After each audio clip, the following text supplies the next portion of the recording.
দিদি, আমার নতুন বউটা কেমন হয়েছে গো? আর বললো কেন, কি জ্বালায় যে আমি পড়েছি। কেন গো, কি হয়েছে তোমার বউয়ের? কি আর বলবো বলো, আমি যে কি কুলক্ষণে কি বৌমা নিয়ে এসেছি।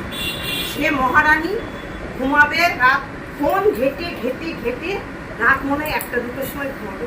মহারানী 10টার সময় উঠে বলে, মা একটু চা হবে, চা। সকালের চাটা আমরাই করে খাবো, তাহলে বলো। তারপরে আমার আবার কর্তা মশাই আমার 11টার সময় খাবার লাগে, সেটাও আমি করি। তারপরে উনি চান করতে ঢুকবে, গান বাজিয়ে ফোনে চান করবে, চান করছে, চানই করছে। চান করতে করতে 12টা, 12:30, 1টা। তাহলে দুপুর রান্নাও আমি করলাম। তারপরে মহারানী এসে খেয়ে ঘুমিয়ে পড়লো। আবার ফোন দেখে দেখে ঘুমিয়ে উঠবে সেই সন্ধ্যে 6টায়।